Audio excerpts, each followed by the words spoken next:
The morning sun cast long shadows across the palace grounds as James Morrison adjusted his red uniform for what would be his final time. He had served as a royal guard for 15 years, standing at attention through countless ceremonies, state visits, and family gatherings. Today felt different. Today, everything would change because of a simple gesture from a young prince that no one else had noticed. James remembered the exact moment when his world shifted. It was 3 weeks ago during the annual garden party. Prince George, now 12 years old and growing into his role as future king, had been walking past the guards stationed along the main pathway. Most royals barely acknowledged their presence. It was protocol, after all. Guards were meant to be invisible, silent sentinels protecting the family they served. But George had stopped. Right in front of James, the young prince had paused his conversation with his tutor and looked directly into James's eyes. Not through him, not past him, but at him, as a person. In that brief moment, George had mouthed two simple words that would haunt James for weeks to come. "Thank you." Nobody else saw it. The other guards continued their stoic watch. The dignitaries kept chatting about politics and weather, and the photographers captured their usual shots of royal splendor. But James saw it. He felt it. Those two words, spoken silently by a boy who would one day rule the nation, carried more weight than any medal or commendation he had ever received. The thing was, James had been questioning his purpose for months before that moment. His wife Sarah had been diagnosed with multiple sclerosis 8 months earlier, and their daughter Emma was struggling in school. The long hours at the palace meant missing family dinners, school plays, and doctor's appointments. The steady paycheck and prestigious position had once seemed worth the sacrifice, but lately, James wondered if he was missing the most important moments of his life for the sake of standing silently in corners. That night, after the garden party, James had gone home to find Sarah in her wheelchair, helping Emma with homework at the kitchen table. Emma looked up with bright eyes and asked, "Daddy, did anything exciting happen at the palace today?" James had always given the same answer. "Nothing I can talk about, sweetheart." But this time he hesitated. "A young prince said thank you to me today," he had finally said, sitting down beside them. Sarah smiled, understanding immediately why this small gesture meant so much. That was kind of him. "It made me realize something," James continued, watching Emma color in her history book. "I've been so focused on protecting someone else's family that I've forgotten to protect my own." The weeks that followed were filled with sleepless nights and difficult conversations. James loved his job, truly loved it. There was honor in serving the crown, pride in being trusted with the safety of the royal family. His colleagues had become brothers united by their shared commitment and the unique pressures of their role. Leaving would mean abandoning not just a career, but a brotherhood. But Prince George's simple acknowledgement had cracked something open inside James. It reminded him that beneath the uniform, beneath the protocol and the pageantry, he was still a husband and a father. The prince had seen him as a human being, not just a fixture in the landscape of royal life. If a 12-year-old boy could recognize his humanity, maybe it was time James started honoring it himself. Sarah never pressured him to leave. She knew the decision had to be his own, but she watched him struggle with increasing concern. The man who had once stood with unwavering confidence now seemed uncertain, questioning everything he had built his identity around. "What would you do if you weren't a guard?" she asked one evening as they sat together in their small garden. James had never really considered it before. The guard position had been his dream job, the pinnacle of his career in security. "I don't know," he admitted. "Maybe private security work. Maybe something completely different." "You're good with people," Sarah observed. "You notice things others miss. You care about protecting people." Those skills could be used in many ways. The conversation planted a seed that grew stronger each day. James began researching other opportunities, speaking quietly with career counselors, exploring possibilities he had never imagined. The more he learned about the world beyond the palace walls, the more excited he became about the prospect of change. His sergeant, Robert Chen, noticed the shift in James's demeanor during their weekly briefings. Robert had served for 20 years and had seen many good guards leave for various reasons. He pulled James aside after duty one Thursday evening. "Something's on your mind, Morrison. Want to talk about it?" James respected Robert too much to lie. I'm thinking about stepping down, sir. Robert nodded slowly, unsurprised. Family reasons? Partly. But also, James struggled to put it into words. I want to do something where I can make a more direct difference, where I can help people who really need it, not just stand at attention. The royal family needs protection too, Robert pointed out gently. They do, and they deserve the best guards possible. I just don't think I'm one of them anymore. My heart isn't fully in it. Robert appreciated the honesty. A guard whose commitment was wavering was a liability, not just to himself but to the entire team. Have you thought about what you'll do next? I'm considering working with a charity that helps families dealing with chronic illness. They need security consultants for their events and facilities.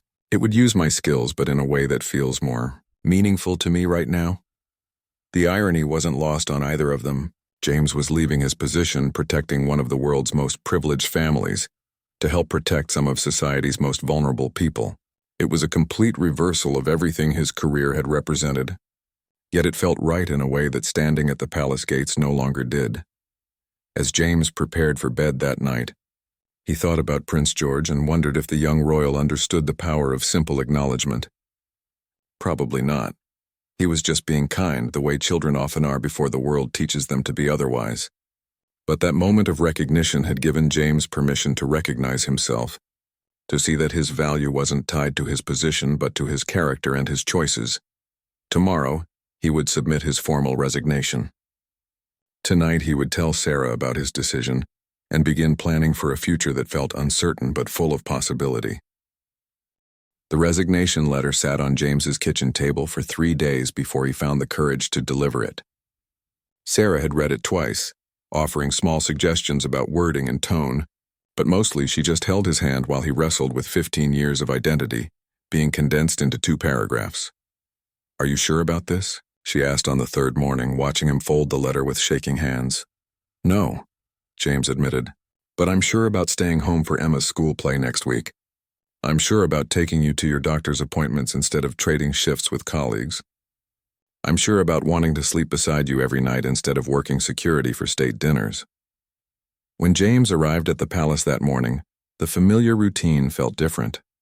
He nodded to the same colleagues, checked the same security protocols, and took his position at the east entrance. But everything felt like he was watching it through glass, as if he was already becoming separate from this world he had inhabited for so long. Sergeant Chen was in his office reviewing the weekly schedule when James knocked. Morrison, you look serious. I have something for you, sir. James placed the envelope on the desk between them. Robert didn't open it immediately. Instead, he studied James's face, reading the mix of determination and regret there. You're really doing this? Yes, sir. 4 weeks' notice, as required. Robert finally opened the letter and read it carefully. The resignation was professional and respectful, citing family circumstances and a desire to pursue opportunities that aligned better with his current life priorities. It said nothing about Prince George or moments of recognition or questioning his purpose. Those details were too personal, too complicated for an official document. This is well written, Robert said after a long pause, and I understand your reasons. But I have to ask, have you considered a transfer instead of leaving entirely? Maybe something with more regular hours? Palace security isn't the only option. James had considered it. There were positions with more predictable schedules, roles that would allow him to maintain his security clearance while having a more normal family life. But that wasn't really what this was about anymore. I appreciate the option, sir, but I think I need a complete change. Something that feels different from the ground up. Robert nodded slowly. I'll need to start the paperwork and begin looking for your replacement. It won't be easy to fill your position. You've been one of our most reliable guards. The praise hit James harder than he expected. Leaving felt like abandoning not just a job but a family of sorts. These men and women had trusted him with their lives, had counted on him to watch their backs during long shifts and tense situations. He was breaking that bond, choosing his biological family over his professional one. Over the next few days, word of James's resignation spread quietly through the security team. The reaction was mixed. Some understood completely. The demands of royal protection work were intense and family always came first. Others felt betrayed, as if James was abandoning his duty during a time when security threats were increasingly complex. Marcus Webb, who had started as a guard the same week as James 15 years earlier, cornered him during a shift change. "I heard you're leaving us." "News travels fast around here," James replied, adjusting his radio. "What I don't understand is why." "Did something happen? Are you unhappy with management?" James considered how to answer. Marcus had been a good friend, but he was also intensely devoted to royal service. He would probably never understand how a simple gesture from Prince George could trigger such a fundamental reassessment of priorities. "My wife is sick, Marcus. Emma needs more stability at home. I want to be present for my family in a way that this job doesn't allow." Marcus frowned. "But this is what we trained for. This is our purpose. You can't just walk away from 15 years of service because family life gets complicated." The comment stung because James had thought the same thing many times over the past month. Was he being selfish? Was he abandoning a duty that was bigger than his personal desires? "Maybe our purposes change as we get older," James said quietly. "Maybe protecting the royal family was what I needed to do for 15 years. But protecting my own family is what I need to do now." That afternoon, during his usual patrol of the gardens, James found himself walking the same path where Prince George had stopped 3 weeks earlier. He wondered if the young prince even remembered the moment, or if it had been such a natural gesture that it didn't register as significant. As if summoned by his thoughts, Prince George appeared around the corner with his tutor and 2 other guards.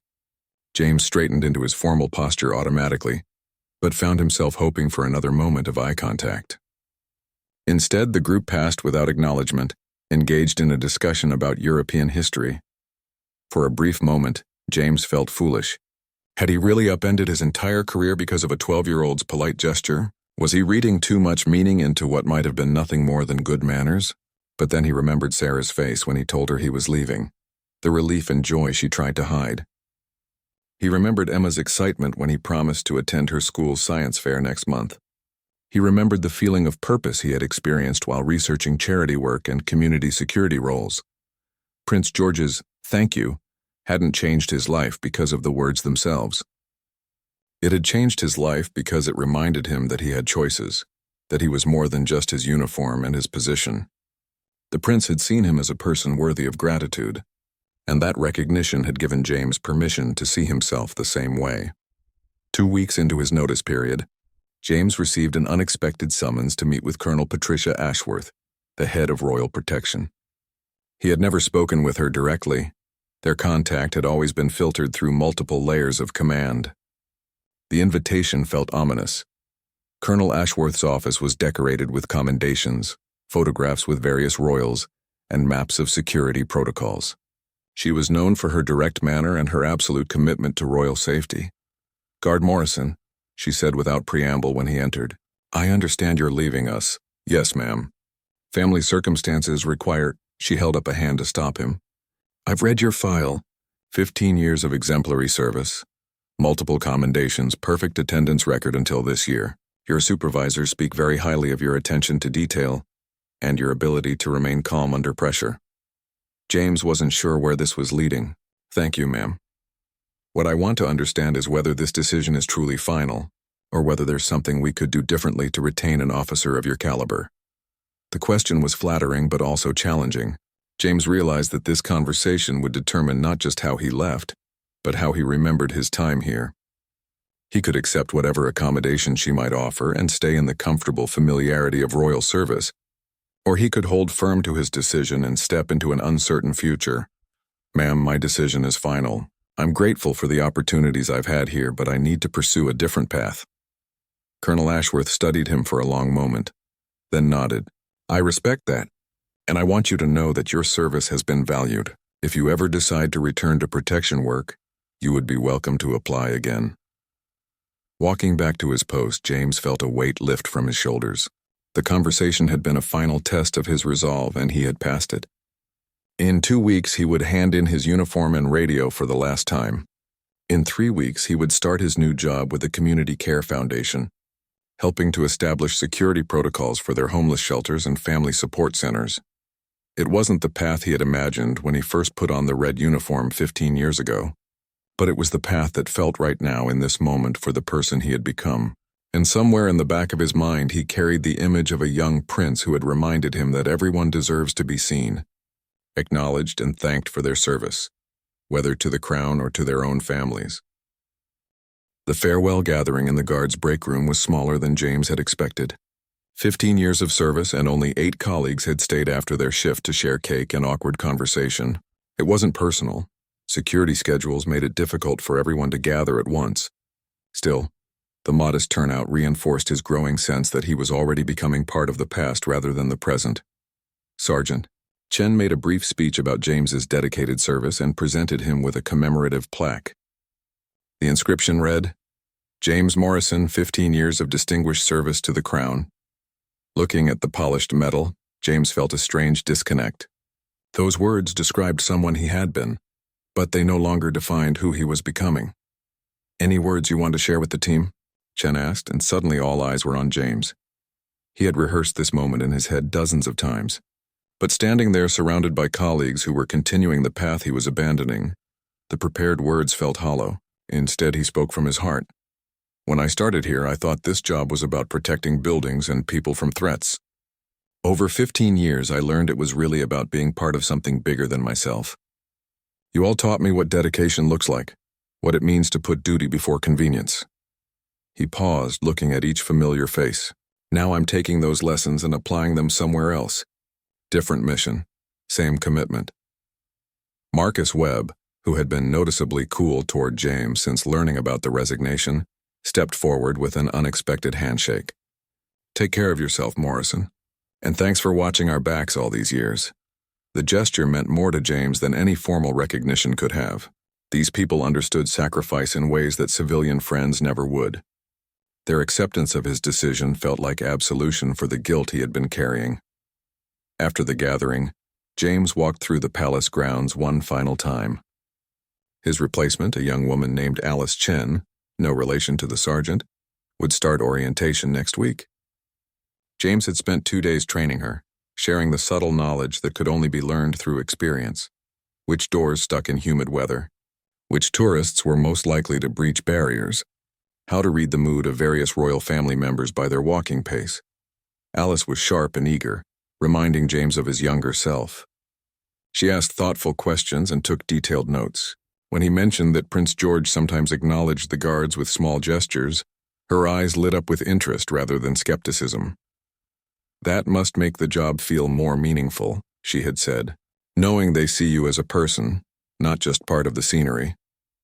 "It does," James agreed, remembering that moment of recognition that had started this whole journey. "Don't expect it, but appreciate it when it happens." Now walking past the east entrance where he had stood guard thousands of times, James tried to imagine Alice in his place. She would bring her own energy and perspective to the role. The royal family would be just as safe. The protocols would be just as secure. His absence would create barely a ripple in the vast machinery of palace security. The realization was both humbling and liberating. For months he had wrestled with the idea that leaving was selfish, that he was abandoning an essential duty. But seeing Alice's enthusiasm and competence reminded him that institutions survive because they are bigger than any individual. His service had mattered, but his absence would not diminish the effectiveness of royal protection. At home that evening, Sarah was waiting with Emma and a small celebration dinner. Emma had made a banner that read, "Congratulations, Dad," in bright purple letters. The kitchen table was set with their good dishes, and Sarah had prepared his favorite meal, despite the fatigue that her condition often caused. "How do you feel?" Sarah asked as they sat down together. James considered the question seriously. "Free," he said finally. "Scared, but free."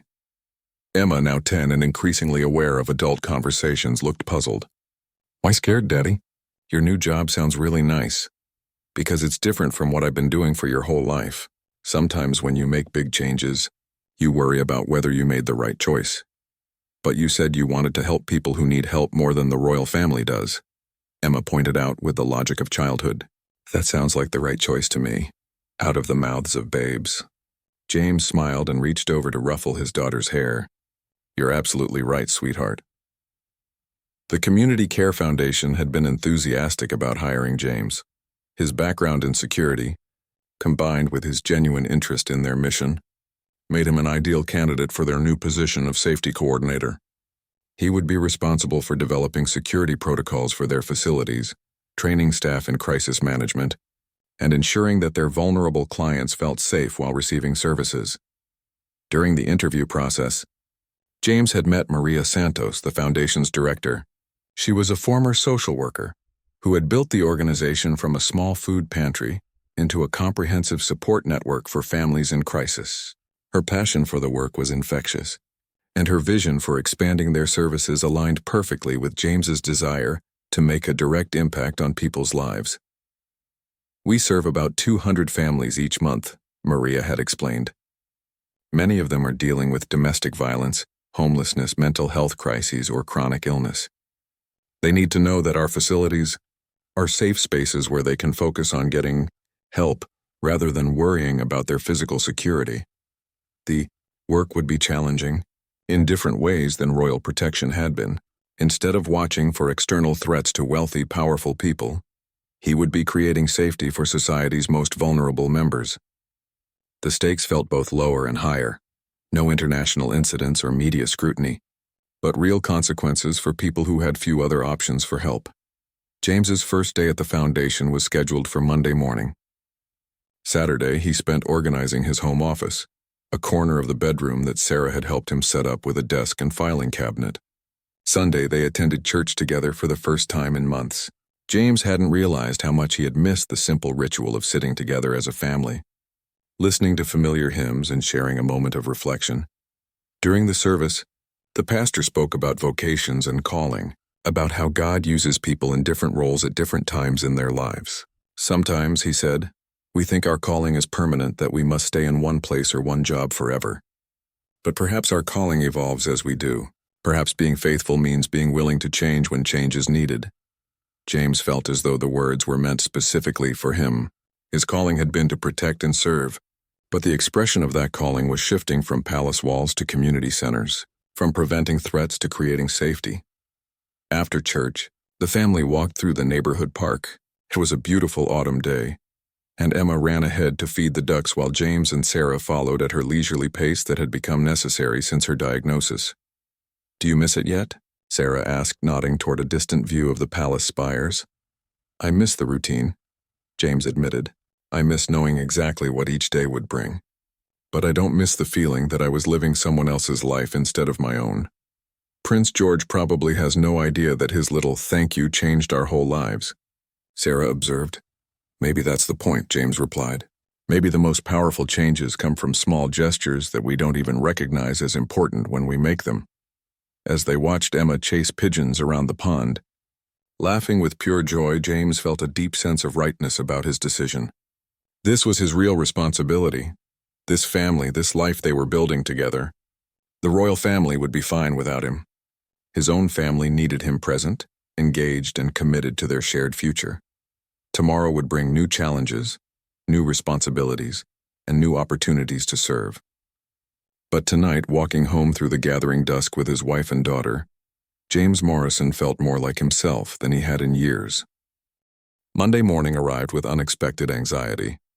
James had been so focused on leaving the palace that he hadn't fully prepared himself for the emotional reality of starting over at 43 years old. As he put on civilian clothes, dark slacks and a button-down shirt instead of his familiar red uniform, he caught his reflection in the bathroom mirror and barely recognized himself. Sarah appeared beside him, adjusting his collar with a gentle smile. "You look very professional, very—" "Not like a royal guard. Is that good or bad?" James asked, attempting to tie a necktie he hadn't worn in years. "It's you," she said simply, taking over the tie with practiced hands. "The real you, not the uniform version." The Community Care Foundation occupied a converted warehouse in South London, far from the pristine grounds of the palace. The building was functional rather than beautiful, painted cinder-block walls, fluorescent lighting, and the lingering smell of industrial carpet. But it buzzed with activity and purpose in a way that felt immediately welcoming. Maria Santos met James at the front desk, her energy as bright as he remembered from the interview. "Ready for the grand tour? I want you to see everything before we throw you into the deep end." The facility was larger than James had expected. The main floor housed a food bank, clothing distribution center, and several meeting rooms for support groups. The second floor contained administrative offices, a computer lab for job training, and a playroom where children could stay while their parents received services. Everything was clean but well used, showing the wear that comes from serving people in genuine need. "This is where you'll have your office," Maria said, opening a door to a small room with a window overlooking the main floor. "I thought you'd want to be able to see the common areas from here. Security is about awareness, right?" James nodded, already analyzing sight lines and access points out of habit. But he also noticed something else. The view allowed him to see the people they served. Instead of watching for threats, he could watch for opportunities to help, to connect, to make someone's difficult day a little easier. "Tell me about your typical clients," James said as they settled into Maria's office for orientation. "About 60% are families dealing with temporary crises, job loss, medical emergencies, housing instability. They just need help getting back on their feet. Another 20% are dealing with ongoing challenges like chronic illness or disability. The remaining 20%, Maria paused. Those are our most vulnerable families. Domestic violence survivors, people with serious mental health issues, families escaping dangerous situations." James understood immediately. "The 20% who need the most security." "Exactly. We've had incidents before. Abusive partners trying to find their victims, landlords trying to intimidate tenants, even some clients who become aggressive when they're denied services they don't qualify for. Nothing we couldn't handle, but situations where having someone with your background would be invaluable." Over the next few hours, Maria introduced James to the staff. There was Linda, who managed the food bank with military precision despite being barely 5 feet tall. Kevin ran the job training programs and had helped over 100 people find employment in the past year. Dr. Patricia Williams provided mental health services on a volunteer basis, driving down from her private practice twice a week because she believed everyone deserved access to counseling. Each person James met was clearly passionate about their work, but he also sensed an underlying tension. They were dealing with complex human problems on a limited budget, often working longer hours than they were paid for because the need never stopped. "The hardest part," Linda explained during lunch, "is that we can't help everyone. We have to turn people away when we're full, or when they don't meet certain criteria. It breaks your heart, but it's reality." James spent the afternoon reviewing existing security protocols, which were minimal. The foundation had basic procedures for emergencies and a relationship with local police, but nothing comprehensive.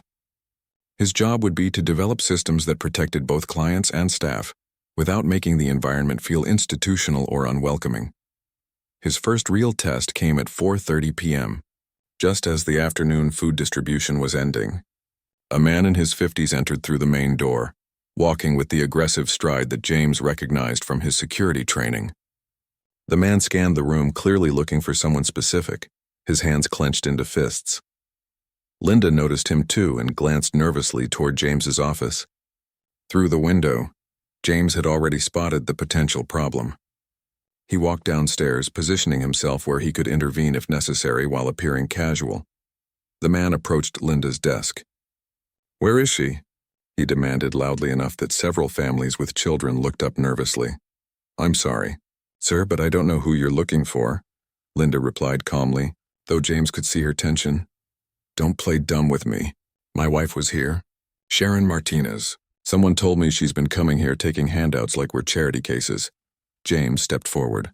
"Sir, I'm James Morrison, the safety coordinator here. Is there something I can help you with?" The man turned, sizing up James with the quick assessment of someone used to physical confrontations. "This isn't your business. Actually, it is. Everyone here is entitled to privacy and respect. If you're looking for someone, I'd be happy to help you contact them appropriately." For a moment, James thought the situation might escalate. The man's anger was clearly about more than just finding his wife. It was about control, about embarrassment, about pride. These were the volatile emotions that could turn dangerous quickly. "She's my wife," the man said, but with less aggression than before. "Then I'm sure you want what's best for her," James replied. "Why don't we step outside and talk about the best way to handle this?" Something in James's calm authority seemed to deflate the man's anger. They walked outside where James learned that Sharon Martinez had indeed been coming to the Foundation for Food Assistance after her husband lost his job 3 months ago. He was embarrassed and frustrated, feeling like a failure as a provider. "She's trying to help, you know," James said gently, "taking care of her family when times are tough. That's what partners do." The conversation lasted 20 minutes. By the end, the man was crying, overwhelmed by months of stress and wounded pride. James gave him information about the Foundation's job training programs and counseling services. He left peacefully, promising to talk to his wife about getting help together, rather than being angry about her resourcefulness. When James came back inside, Linda looked at him with something approaching awe. "How did you do that? I was sure he was going to start throwing things." "Sometimes people just need someone to listen to them," James said, "and sometimes they need to know that someone's paying attention before they'll calm down." Maria had witnessed the entire interaction from her office window. That evening, as the staff was preparing to leave, she pulled James aside. "That was exactly what we hired you for," she said. "Not just preventing problems, but understanding people, seeing the hurt underneath the anger." Driving home that evening, James reflected on his first day. It had been challenging in ways completely different from royal security work. Instead of maintaining distance and watching for external threats, he had needed to engage directly with human emotions and complicated situations. The skills were related, but the application was entirely new. At dinner, Emma asked about his day with the curiosity of a 10-year-old who was still figuring out what adults did for work. "I helped keep people safe," James said, the same answer he had given when he was a royal guard. "But different people this time?" Emma asked. "Different people," James confirmed. "People who needed help feeling safe while they figured out how to solve their problems." "That sounds better than standing around at the palace," Emma declared with the brutal honesty of childhood. Sarah smiled at their daughter's assessment. "What do you think, James? Does it feel better?" James considered the question while helping Emma with her math homework. The work was definitely more complex, more emotionally demanding than standing at attention for hours. But when he thought about the man who had left peacefully instead of creating a scene that would have traumatized families already dealing with difficulties, when he imagined Sharon Martinez feeling safer the next time she came for food assistance, the answer was clear. "It feels like I'm using more of myself," he said finally. "Like all of me matters, not just the part that can stand still and watch for trouble." That night, as James fell asleep beside Sarah in their own bed at a reasonable hour for the first time in months, he thought briefly about Prince George.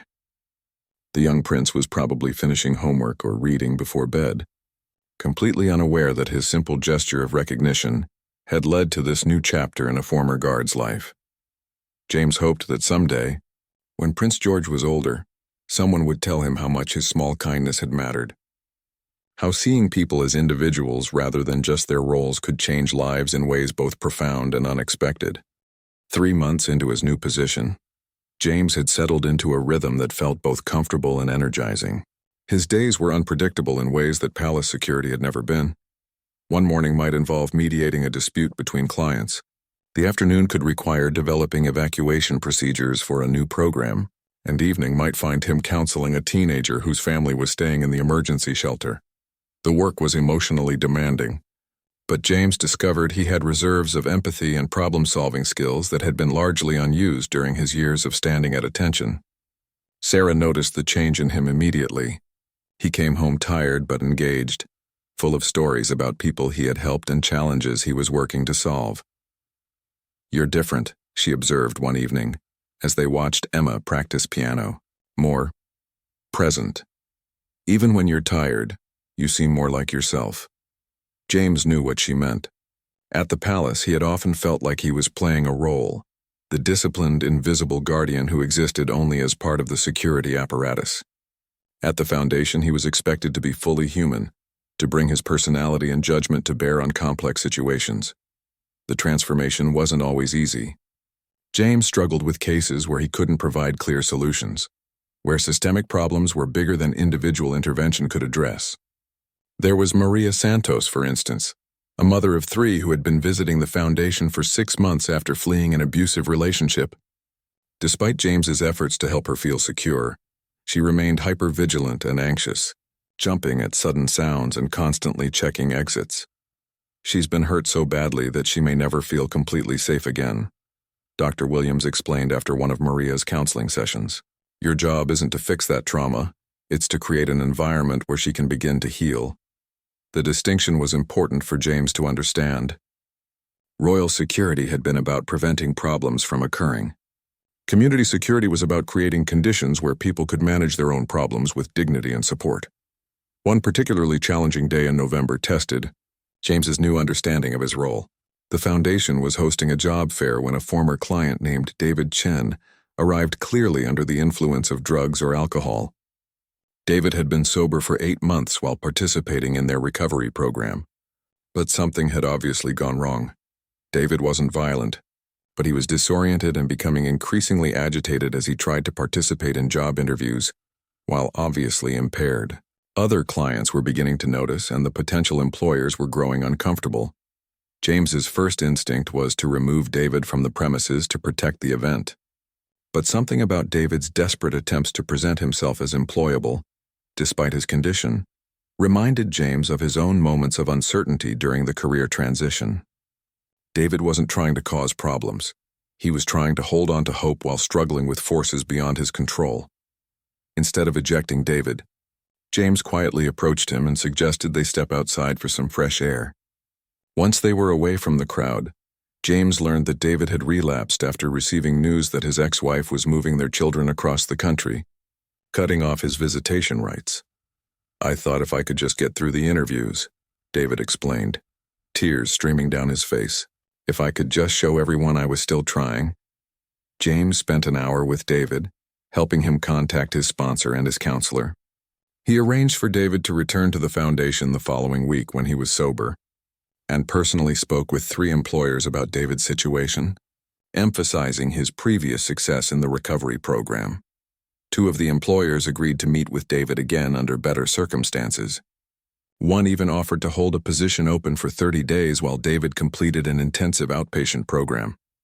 When James returned to the job fair, Maria Santos pulled him aside with a concerned expression. James, I saw you spending a lot of time with David.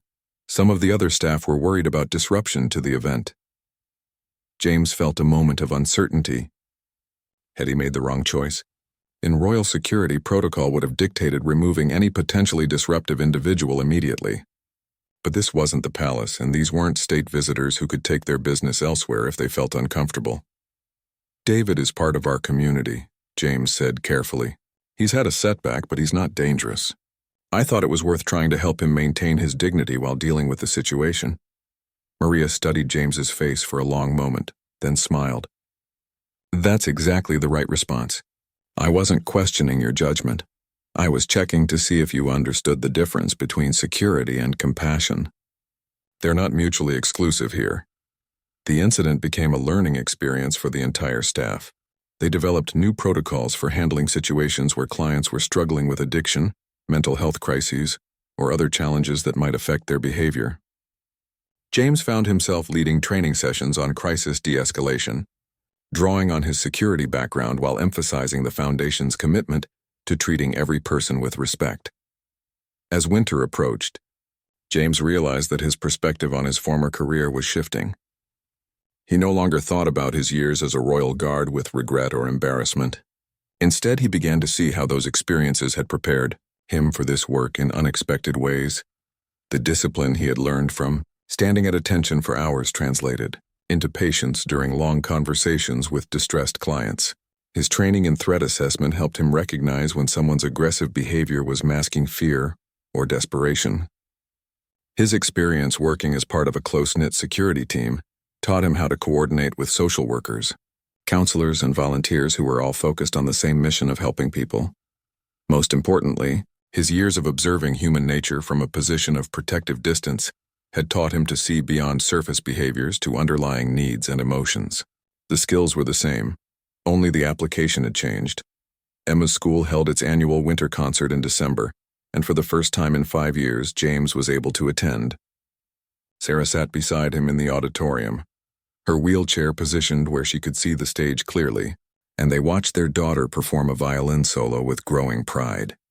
During the intermission, several other parents approached to introduce themselves. James realized that he had been so focused on work for so many years that he had never really connected with the community where his family actually lived. These were the people who saw Emma grow up, who knew Sarah's struggles with MS, who formed the social network that actually supported their daily lives. "What do you do for work?" asked Tom Henderson, whose daughter was Emma's classmate. "I work for a community foundation," James replied. "We help families going through difficult times." "That must be rewarding work," Tom's wife Carol commented. "Much more meaningful than some jobs." James thought about his years of royal service, wondering if he should feel defensive about the implication that his previous work had been less meaningful. Instead, he felt grateful for the perspective that let him see both jobs clearly. "Every kind of work can be meaningful if you're doing it for the right reasons," he said. "I think I just found a better fit for who I am at this stage of my life." After the concert, as they were driving home, Emma chattered excitedly about the performance and her friends. Sarah listened with one ear while studying James's profile in the glow of the dashboard lights. "You never told me," she said during a pause in Emma's monologue. "Do you ever wonder what would have happened if Prince George hadn't said thank you that day?" James considered the question seriously. "I think I would have left eventually anyway. I was already questioning whether I was missing too much of our life together. Maybe it would have taken longer. Maybe I would have transferred to a different position first, but I think the need for change was already there." "So Prince George didn't change your life," Sarah observed. "He just helped you recognize what you already knew." "Maybe that's what the best kind of help does," James replied. "It doesn't solve your problems for you. It helps you see that you already have the power to solve them yourself." In the back seat, Emma had fallen asleep, exhausted by her big performance. As James carried her into the house, he thought about the chain of small recognitions that had led them to this moment. Prince George seeing him as a person worthy of thanks, Sarah recognizing his need for change before he voiced it himself, Maria Santos seeing potential in a career changer who might bring fresh perspective to community work. Each recognition had been small, almost insignificant on its own. Together, they had created the conditions for a complete transformation of how James understood his purpose and his place in the world. Spring brought an unexpected visitor to the Community Care Foundation. James was reviewing security footage in his office when Linda knocked on his door with an unusual expression, part excitement, part nervousness. "James, there's someone here to see you. Someone from your old workplace." Sergeant Robert Chen stood in the main lobby, looking distinctly out of place in his crisp dress uniform among the families waiting for services. James hadn't seen him since his farewell gathering 6 months ago, and the sight of his former supervisor brought back a flood of complicated emotions. "Robert," James said, extending his hand. "This is unexpected. What brings you to South London?" "Curiosity, mostly," Robert replied, his eyes taking in the bustling activity around them. "I had some personal business in the area and thought I'd stop by to see how you're doing. This is quite different from the palace." James gave Robert the same tour he had received on his first day, explaining the various programs and services. Robert listened intently, occasionally asking questions about security protocols or staffing. As they walked, James found himself seeing the foundation through Robert's eyes, the controlled chaos of people in crisis seeking help, the constant juggling of limited resources, the emotional intensity of every interaction. "How many people do you serve in a typical week?" Robert asked as they observed the lunch program through James's office window. "About 50 families for food assistance, maybe 20 for other services. But the numbers don't tell the real story. Some families we see once and never again. They just needed help getting through a temporary crisis. Others become part of our extended community for months or years." Robert nodded thoughtfully. "And your role in all this?" "Making sure everyone feels safe while they're here. Preventing conflicts, managing crises, helping staff deal with difficult situations. It's security work, but much more interpersonal than what we did at the palace." As if summoned by their conversation, a commotion erupted in the main lobby. A woman was shouting at Linda, demanding services that the foundation didn't provide while her 3 young children clung to her legs, crying. James excused himself and walked downstairs, Robert following discreetly behind. The woman, clearly exhausted and frustrated, was yelling about being shuffled between different agencies for weeks without getting help. Her children were hungry. She had nowhere to sleep tonight. and she was tired of being told that help might be available if she met certain requirements or filled out certain forms. "Ma'am," James said gently, positioning himself where she could see him clearly but not feeling cornered. "I can see you're having a really difficult time. Can you help me understand what kind of help you need most urgently?" The woman turned her anger toward James, but something in his calm presence seemed to deflate her rage into desperation. "I just need somewhere for my kids to sleep tonight. We've been staying in my car for 3 days. I lost my job, got evicted, and nobody will help us because I don't have the right paperwork or I don't qualify for their programs." James listened to her full story, asking clarifying questions and making notes. While they talked, Linda quietly arranged snacks for the children and contacted the city's emergency shelter coordinator. Within 30 minutes, James had helped the family secure temporary housing and scheduled follow-up appointments with a caseworker who could help navigate the complex social services system. After the family left, Robert approached James with a thoughtful expression. "That was well handled. Different approach than we would use for crowd control at the palace, but effective for this situation. Different context, different methods," James agreed. "But the core skills are similar. Reading people, staying calm under pressure, knowing when to be firm and when to be flexible." They returned to James's office, where Robert studied the view of the main floor with professional interest. "Do you miss it at all? The palace work?" James considered the question honestly. "I miss the camaraderie sometimes, the sense of being part of an elite team with an important mission. But I don't miss feeling like my real life was happening in the margins of someone else's story." "And this feels like your real life?" Before James could answer, Maria Santos appeared in the doorway. James introduced her to Robert, explaining his background with Royal Protection Services. "James has been invaluable here," Maria told Robert. "He brought security expertise we desperately needed, but more importantly, he brought a perspective that helps us balance safety with accessibility. Some of our clients are dealing with trauma that makes them suspicious of authority figures, but James has a way of being protective without being intimidating." After Maria left, Robert sat quietly for a moment before speaking. "I came here partly because I was concerned about you. Career changes at our age can be difficult, and I wanted to make sure you weren't struggling or having regrets. And now I can see that you found something that fits you better than Royal Protection ever did. You seem more yourself here, if that makes sense." James smiled, remembering similar observations from Sarah and even Emma. "It's interesting how other people can see changes in us that we might not recognize ourselves." "Speaking of changes," Robert said, "there's something you might find interesting. Prince George has been asking questions about the security staff, wanting to know their names, how long they've served, whether they have families. His tutor mentioned that he seems more aware of the people around him than he used to be." The news surprised James more than he expected. "I hope that's just natural maturity, not a response to anything concerning." "Nothing concerning. His parents are pleased that he's developing empathy and awareness of others. Apparently, he's been thanking staff members more often, learning names, asking thoughtful questions about their work." James felt a strange sense of pride, as if he had somehow contributed to Prince George's developing character. Then he realized how presumptuous that was. The prince was becoming the person he was meant to be, influenced by many people and experiences. James's role had been tiny, perhaps even imaginary, but Robert seemed to read his thoughts. "You know, leadership development experts always talk about the importance of small gestures and personal recognition. Maybe Prince George learned something important that day when he thanked you. Maybe seeing how much it meant to you taught him about the power of acknowledgement. Maybe," James said, "or maybe he was just being polite and I read too much into it." "Does it matter?" Robert asked. "Whether he intended to change your life or not, whether you influenced his development or not, the result is the same. You found work that suits you better, and he's becoming a more thoughtful leader.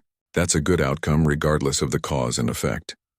After Robert left, James found himself thinking about the circular nature of influence and recognition.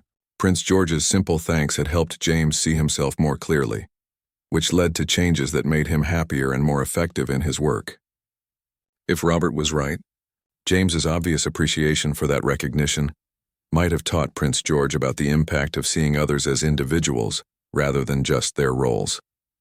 It was impossible to trace all the connections, but James liked the idea that small acts of recognition created ripple effects that made the world slightly more humane for everyone involved.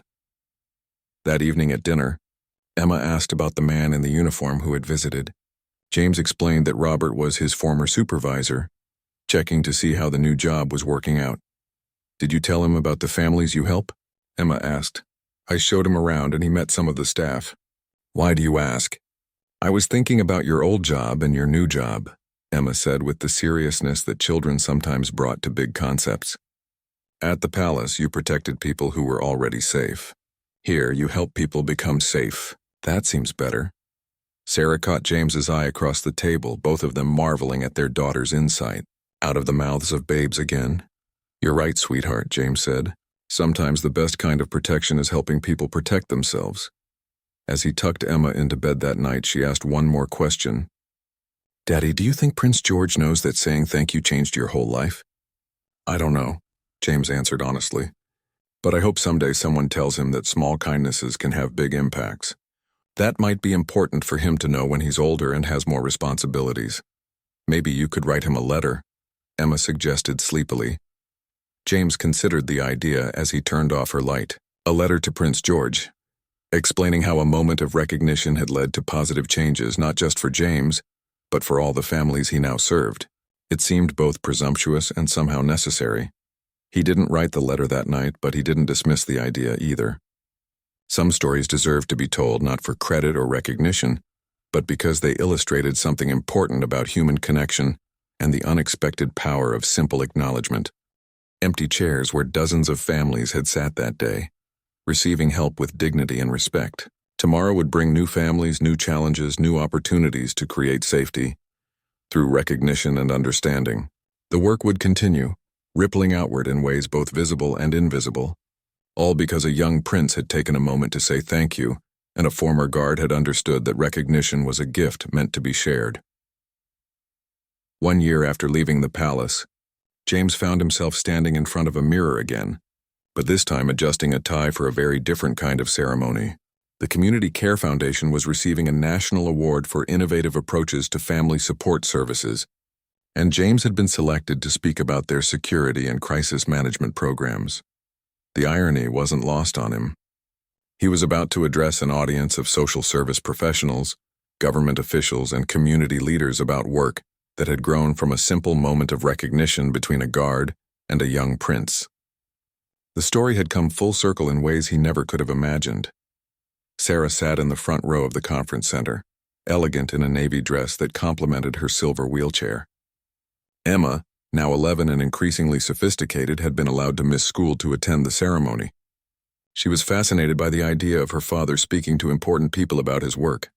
"Are you nervous?" Sarah asked during the reception before the awards presentation. "Differently nervous than I used to be," James replied, watching the crowd of attendees network and exchange ideas. "When I was a guard, I worried about external threats, things I couldn't control. Today I'm nervous about whether I can explain our work in a way that helps other communities implement similar programs. It's anxiety about performance rather than prevention." Maria Santos appeared beside them, glowing with pride and satisfaction. The foundation had grown significantly in the past year, partly due to grants they had received based on the security innovations James had helped develop. They were now serving nearly 300 families each month, and had become a model for other organizations dealing with vulnerable populations. "Ready for your moment of fame?" Maria asked James with a grin. "Ready to talk about our team's work?" James corrected. "This award belongs to everyone at the foundation, not just me." As the presentation began, James listened to the introduction of their program with a mixture of pride and humility. The presenter described their holistic approach to safety, which balanced physical security with emotional support, creating environments where people in crisis could access help without feeling judged or threatened. When his turn came to speak, James walked to the podium and looked out at the audience of people dedicated to helping others. He thought briefly about Prince George, wondering what the young man was doing at this moment, whether he had any idea that his simple gesture continued to create positive changes in the world. "When I started this work," James began, "I thought security meant keeping bad things from happening to good people. What I've learned is that real security means creating conditions where people can take care of themselves and each other. It means recognizing that safety isn't just physical, It's emotional, social, and spiritual. He spoke about specific innovations they had implemented: de-escalation training for all staff, physical spaces designed to feel welcoming rather than institutional, protocols that prioritize dignity alongside safety. But he also talked about the philosophy behind these changes, the understanding that people in crisis needed to be seen as whole human beings rather than just problems to be managed. The most important security tool we have, James concluded, isn't cameras or locks or training protocols. It's recognition. When we see each person who comes to us as someone deserving of respect and support, when we acknowledge their humanity, even in their most difficult moments, we create the kind of safety that allows real healing to begin. The applause was warm and sustained, but James barely heard it. He was thinking about the chain of recognition that had led to this moment.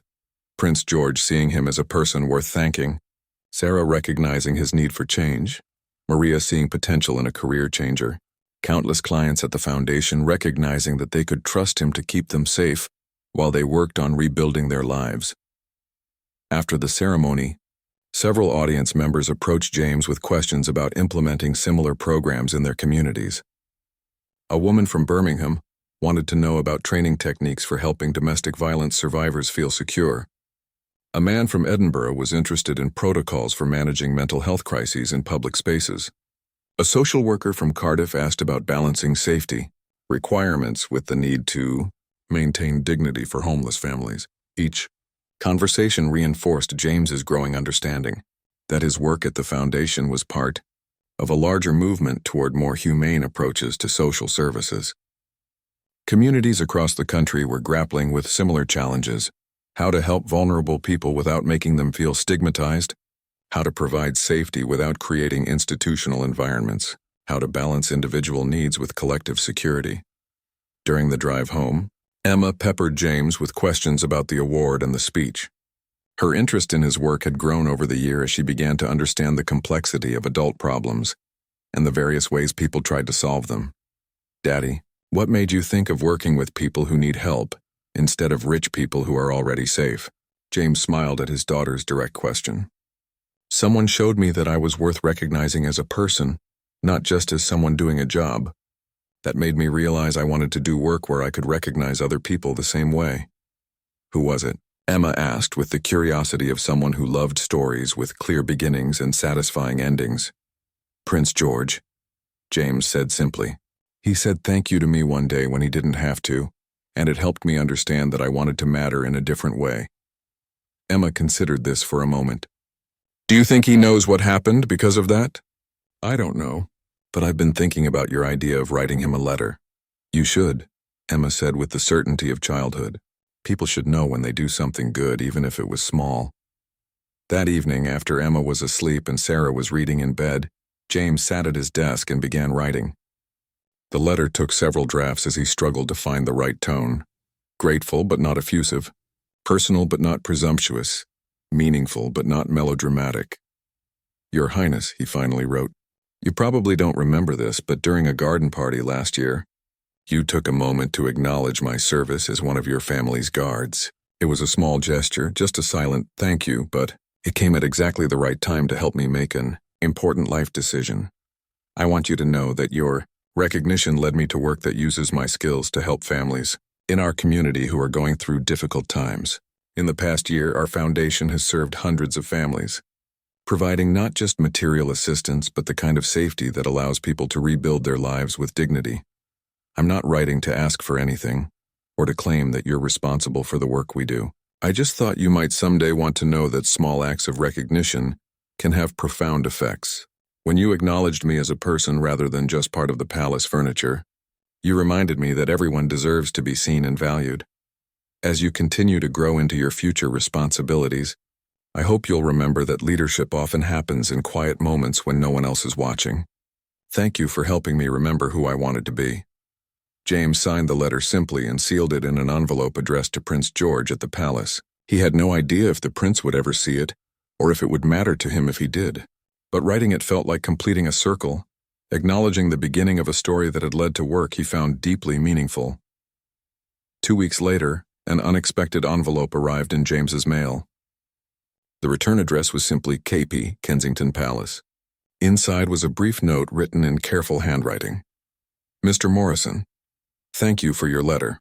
I do remember that day, and I'm glad to know that acknowledging good people leads to good things happening.